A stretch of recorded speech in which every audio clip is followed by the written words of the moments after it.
Hello all, welcome to study 15 of the Solving Studies to Improve Chess Calculation series. This is, I think, the first one from an American composer that I bring to you.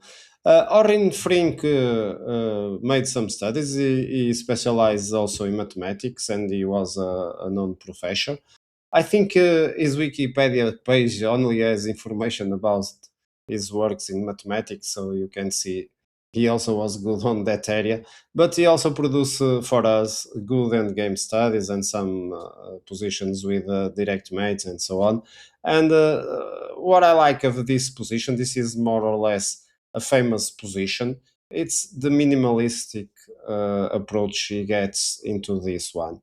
And I also have used this position to teach some more beginner students. So this is also a very pedagogic study to work with. And so I hope you also enjoy it. And as always, I see you again in the solution after the countdown.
Okay, and the correct move is almost spoiling all the fun because this is really the only move, the brilliant bishop d7. But let's first try to understand, and that's why I say this study is also very instructive for beginners. Let's see first what's happening over here. And what's important to notice is, of course, our king is too far away. And so the idea is we want to protect our h2 pawn until he promotes to h8, of course. And basically, we are abandoned just to do that with the help of our light square bishop, which is also another disadvantage because for the ones that don't know, when we have an h pawn and the square of promotion is the opposite of our bishop, it's impossible to remove the enemy king if it reaches h8. So basically, we are saying that if the king reach h8, it's a draw. So don't forget that first we want to protect our the advancing of the pawn for itself, so the king doesn't take the pawn. But at the same time, if the king finds a way to reach h8, it will be also a draw. And with this in mind, what are the possible moves from white? For example, a simple move like bishop f1, with the idea if the king takes, then the pawn moves away, of course. We are using our square to help understanding that if the king doesn't enter the square in the next move, the pawn will promote. So this is a loss for black, of course. So moves like this one, of course, black won't go take the bishop, but just uh, gets the moment to approach. And now the bishop needs to avoid the king to come and control the advancing of the pawn. Nevertheless, the king already has a guarantee that it reaches h8. So for example, just showing you some moves, and now the king is on in the ideal situation, and just for the beginners purpose, and I will just bring the pawn the further I can, and now as you can see the king is cornered, and after a while I will realize that now it's a stalemate. The king has no way to move and of course can take the pawn, so it's a draw by stalemate. So this is basically the ideas that we want to avoid.